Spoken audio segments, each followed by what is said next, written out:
Kembali di Annya Sore, pemirsa, Mahkamah Agung memberi diskon hukuman bagi Ferdy Sambo, yaitu membatalkan hukuman mati menjadi hukuman seumur hidup. Majelis Hakim tingkat kasasi memiliki keputusan yang berbeda dari pengadilan-pengadilan sebelumnya yang berjalan panjang.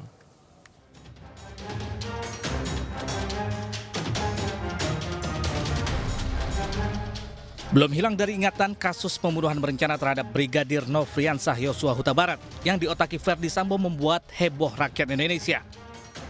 Dengan demi persidangan dihadapi mantan Jenderal Bintang 2 Polri ini hingga akhirnya vonis pun dijatuhkan.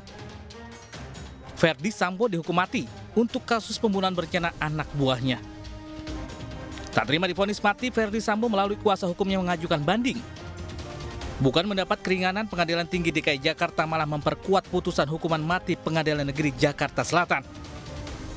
Namun upaya Sambo tak berhenti di situ. Dia pun mengajukan upaya hukum lebih tinggi ke Mahkamah Agung. Strategi hukum Sambo akhirnya berhasil. Majelis Hakim tingkat kasasi di Mahkamah Agung memberi putusan lebih ringan menjadi hukuman seumur hidup dari semula hukuman mati. Terdakwa Ferdy Sambo, SH, SIK, MH, putusan PN, pidana mati, putusan PT menguatkan, pemohon kasasi diajukan oleh penuntut umum dan terdakwa. Amar putusan kasasi, tolak kasasi penuntut umum dan terdakwa dengan perbaikan kualifikasi tindak pidana dan pidana yang dijatuhkan. Menjadi melakukan pembunuhan berencana secara bersama-sama dan tanpa hak melakukan tindakan yang berakibat sistem elektronik tidak bekerja sebagaimana mestinya yang dilakukan secara bersama-sama. Pidana penjara seumur hidup. Dalam memutuskan vonis kasasi Sambo, ada perbedaan pendapat dalam Majelis Hakim Mahkamah Agung. 2 hakim tetap memutuskan vonis mati, namun 3 hakim lainnya meringankan dengan hukuman seumur hidup. Sementara itu, Menko Polhukam Mahfud MD menekankan bahwa putusan kasasi ini bersifat final. Mahfud juga meminta tidak ada permainan hukum demi mendapatkan remisi atau pengurangan hukuman bagi keempat terpidana.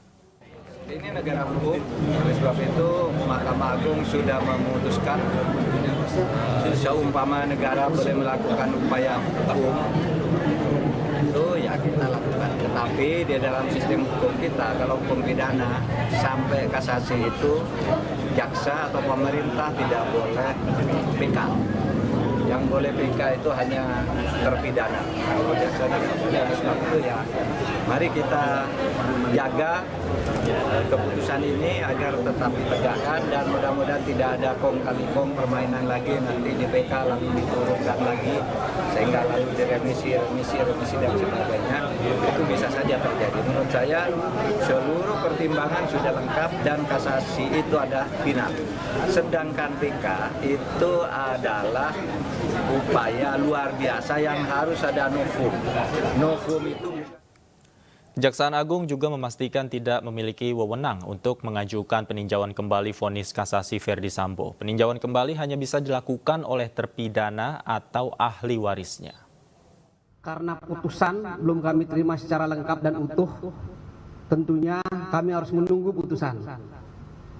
Namun demikian, ada hal-hal yang perlu kami sampaikan kepada teman-teman media, bahwa seluruh pertimbangan dan tuntutan dari penuntut umum masuk atau diakomodir dalam satu putusan. Ya, misalnya bahwa tuntutan dari penuntut umum terhadap perkara Ferdy Sambo, sejak awal kami melakukan tuntutan kepada yang bersangkutan adalah seumur hidup dan diputus juga seumur hidup oleh Majelis Hakim Mahkamah Agung. Kemudian untuk perkara atas nama Riki Rizal Wibowo, ya, kami tuntut juga 8 tahun, tapi diputus juga 8 tahun. Kemudian untuk perkara PC Putri Chandrawati, ya, kami tuntut 8 tahun, bahkan diputus 10 tahun. Kemudian untuk perkara Kuat Ma'ruf juga kami tuntut 8 tahun, tetapi diputus 10 tahun. Artinya apa yang menjadi keinginan teman-teman penuntut umum dan segala pertimbangan hukumnya sudah diakomodir dengan baik. Ya. Kemudian kami akan menunggu proses selanjutnya adalah pengiriman salinan putusan secara utuh dan lengkap dan akan kami pelajari. Ya. Tapi ada hal-hal yang perlu kami sampaikan. Apakah sikapnya ke depan seperti apa? Ya.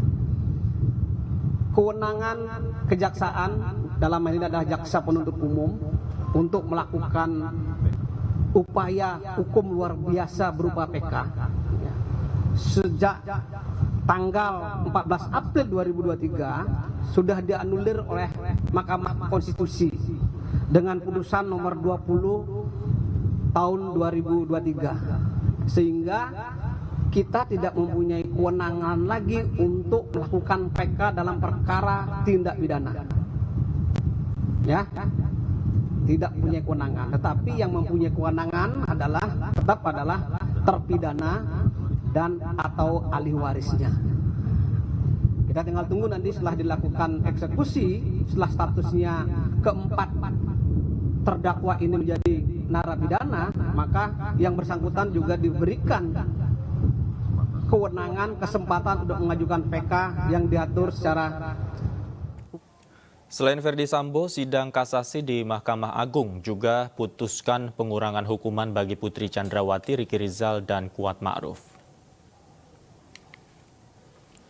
Sebelum sidang kasasi, keempat terpidana sempat mengajukan banding, namun banding keempatnya ditolak. Pengadilan Tingkat Tinggi DKI Jakarta juga memperkuat vonis mati Sambo. Sementara dalam sidang kasasi, Hakim Agung setuju untuk mengurangi hukum keempat terpidana. Ferdi Sambo semula dihukum mati menjadi seumur hidup. Putri Chandrawati semula 20 tahun penjara menjadi 10 tahun penjara. Ricky Rizal semula dihukum 13 tahun penjara menjadi 8 tahun penjara. Sementara Kuat Ma'ruf semula dihukum 15 tahun penjara, sekarang menjadi 10 tahun penjara.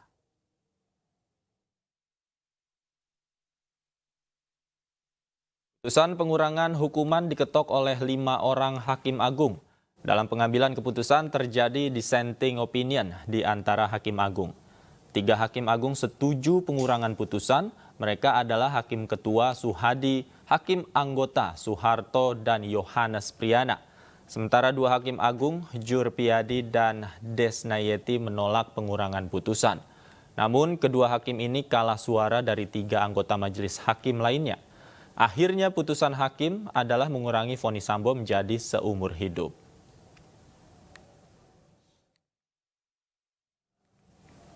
Setelah persidangan panjang diakhiri dengan sorak-sorai banyak masyarakat ketika Ferdi Sambo mendapat hukuman mati, kini banyak masyarakat yang kecewa ketika hukuman mantan Jenderal Bintang 2 polisi yang membunuh anak buahnya dikorting. Apa saja kata warga Indonesia dan netizen menanggapi dianulirnya hukuman mati Ferdi Sambo? Berikut ini liputannya. Hidup penjara, Mas Odi menurut tanggapannya setuju nggak nih? Enggak setuju sih. Kenapa? Ya nggak fair aja, maksudnya kan udah ditentuin seumur hidup waktu itu. Hukuman mati kan waktu itu kan. Tapi kan jadi seumur hidup kan. Kontra sih, maksudnya agak apa ya? Ya seharusnya kan sesuai aja sama hukuman di awal, sesuai aja sama yang ditentuin sebelumnya gitu. Seumur hidup, setuju nggak nih? Kalau saya sih kurang setuju, karena ya ini kan namanya hukum ya, jadi harus tegas sih. Jadi kalau memang peraturannya memang di awalnya memang hukuman mati ya harus hukum mati. Yang seumur hidup ini dari Mahkamah Agung langsung, setuju nggak nih? Nggak setuju sih, karena kan harusnya hukumannya seadil-adilnya. Kirain putusan yang kemarin tuh udah putusan terakhir, ternyata pas mereka ngajuin banding ternyata dikurangin kan, istrinya juga sama tim-timnya juga dikurangin. Jadi kok nggak setuju sih.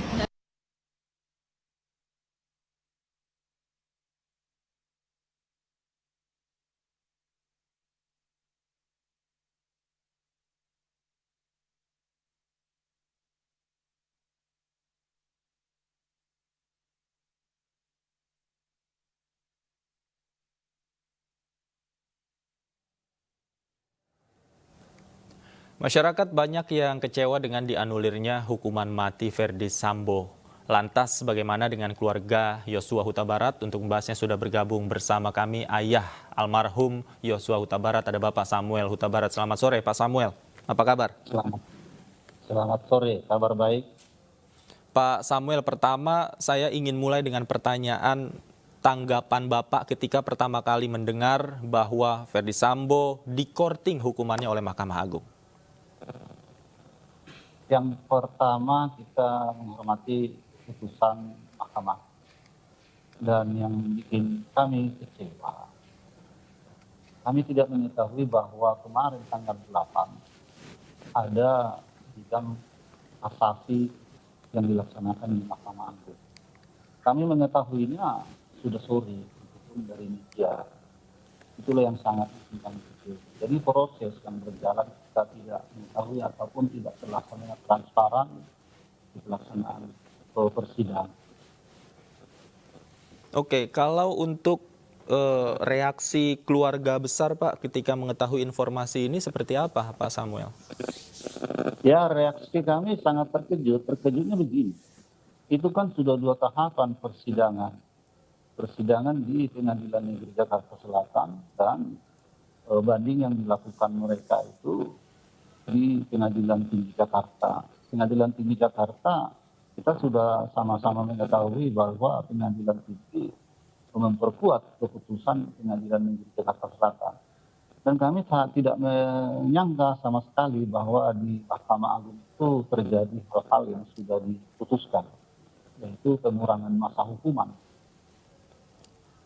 Oke, kemudian tidak hanya Ferdy Sambo yang mendapat diskonan, katakanlah begitu, diskonan hukuman, namun juga terdakwa yang lain juga, istrinya Putri Chandrawati, kemudian juga terdakwa yang lainnya juga mendapat hukuman. Tanggapan Anda seperti apa? Apakah memang menurut Anda semua terdakwa ini memang tidak pantas untuk mendapatkan potongan hukuman?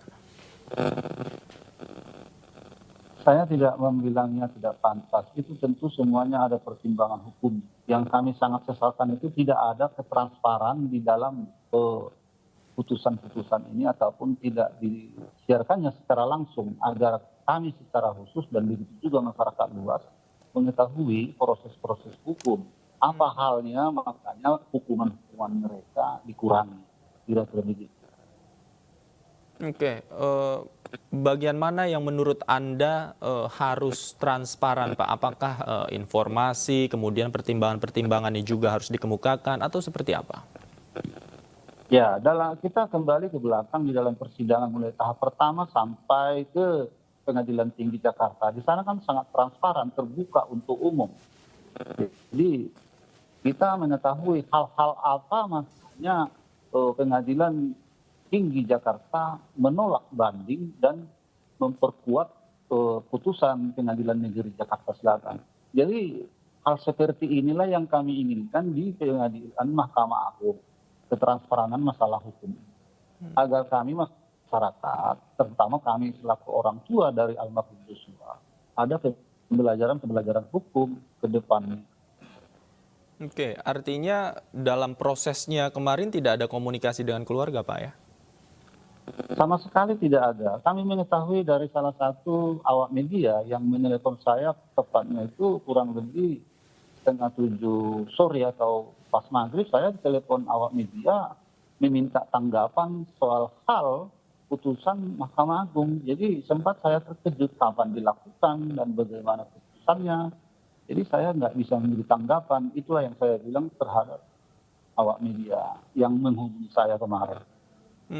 Lantas setelah mendapatkan kabar itu, apa yang Bapak lakukan? Apakah Bapak sempat menemui anggota keluarga yang lain untuk membahas mengenai putusan tersebut, atau mungkin meminta masukan? Apakah ada upaya-upaya lain yang mungkin bisa dilakukan, seperti apa? Kebetulan di rumah sekarang ini kami berdua dengan istri. Jadi pada saat saya ditelepon oleh awak media untuk meminta keterangan ataupun tanggapan soal keputusan Mahkamah Agung, ya kebetulan saya sendiri di rumah. Tidak lama kemudian otomatis saya berpikir untuk menghubungi tim daripada salah satu tim kuasa hukum kita di Jakarta, mengutarakan hal ini, dan saya meminta arahan dari beliau. Oke, Pak, selain Ferdy Sambo juga ada Richard Eliezer yang diinformasikan sudah bebas. Apakah setelah bebas Richard Eliezer juga sempat berkomunikasi dengan keluarga, Pak? Hal ini pun saya ketahui baru hari ini, bahwasanya Richard Eliezer sudah bebas bersyarat pada tanggal 4 Agustus yang lalu. Dan ini baru saya ketahui semenjak adanya teman-teman media datang ke kediaman kami di Sungai Bahar Jambi mengutarakan itu, bahwa si Richard Eliezer sudah bebas bersyarat sampai Januari tahun depan. Jadi dalam hal komunikasi sampai saat ini, baik itu dari pihak Eliezer, baik itu dari pihak tim kuasa hukumnya, belum ada komunikasi sama sekali. Apa yang Anda ingin sampaikan Pak terkait dengan kebebasan bersyarat Richard Eliezer Pak? Ya, yang ingin saya sampaikan secara khusus terhadap si Eliezer, ya saya pesankan sama dia, janganlah mau terpengaruh omongan-omongan yang sangat menjurkan. Sekalipun itu siapa, dan janganlah mau diintimidasi. Kita ini negara hukum. Itu saja. Anggaplah ini semuanya menjadi suatu pembelajaran untuk semasa hidupnya di dunia. Jangan terulang kembali. Tapi Anda izinkan saya mengetahui Pak, kalau boleh, ada rasa kecewakah di hati Bapak ketika mendengar informasi bahwa Richard Eliezer ternyata sudah bebas bersyarat, kemudian Ferdy Sambo mendapatkan keringanan hukuman? Kalau soal rasa kecewa kita terhadap Eliezer itu ya, kita di bulan awal tahun ini atau bulan 3 kemarin kita sudah mengetahui vonis hukuman si Eliezer, sudah kita mengetahui, dan bahkan pada saat itu kita ikuti terus di Pengadilan Negeri Jakarta Selatan. Jadi kita tidak merasa sakit. Itu sudah suatu keputusan hukum yang tetap bagi dia. Soal pengurangan hukuman terhadap Ferdy Sambo CS, yang kami sangat sayangkan itu informasi terhadap masyarakat itu kurang ataupun minim dari Mahkamah Agung. Boleh dikatakan sangat tertutup. Sesudah putusan baru dibacakan. Jadi kami selaku rakyat kecil tidak mengetahui proses mendetailnya, apalagi kami selaku orang tua dari almarhum. Seharusnya transparan seperti pengadilan-pengadilan yang lainnya. Artinya keluarga mengharapkan ketika prosesnya ini keluarga dilibatkan, minimal diinformasikan begitu ya Pak Samuel? Artinya waktu proses di Mahkamah Agung, ya itu kan terbuka untuk umum lah, biar masyarakat mengetahui secara khusus keluarga korban. Ini kan tertutup, sudah putusan dibacakan oleh tim Humas, situ kita yang sangat tertuju. Kapan terlaksananya, jam berapa, sampai jam berapa kita tidak mengetahui. Dan proses bagaimana makanya dikurangi, kita tidak mengetahui. Jadi tidak ada pembelajaran sama sekali. Oke. Pak Samuel, Anda kan mengetahui informasi ini dari media tadi Anda katakan. Apakah setelah informasi ini juga kemudian viral di media sosial dan juga dibicarakan banyak orang, Anda juga mendapat tanggapan atau mungkin mendapat simpati begitu dari rekan-rekan, kemudian tetangga dan keluarga besar, Pak Samuel? Ya, ada memang beberapa WA dari teman-teman untuk memberikan semangat, memberikan doa, sabar. Yang paling melekat di hati saya, dorongan ataupun doa teman-teman, ya masih ada hati yang paling tinggi, yaitu Tuhan. Serahkan aja sama Tuhan, bersabar, itulah pesan-pesan teman-teman. Oke Pak Samuel, terakhir Pak, ini ketika Anda sudah mengetahui informasi ini, pelaku katakanlah pembunuh atau yang menyebabkan Anda kehilangan almarhum Yosua Huta Barat ini bebas, kemudian dapat pengurangan hukuman, harapan Anda seperti apa setelah ini Pak? Setelah ini harapan kami jangan lagi terulang di kemudian hari hal-hal yang seperti. Dan pesan saya itu yang terakhir ini, siapa yang menabur, dia akan menuai. Siapa yang menabur angin, dia akan menjadi badai. Jadi dalam hal ini, kalau kita menanam padi akan kita tuai. Jadi hati-hatilah. Oke, baik. Baik, terima kasih Pak Samuel Huta Barat sudah berkenan meluangkan waktu untuk kami di iNews Sore Pak. Sehat selalu Pak, selamat sore.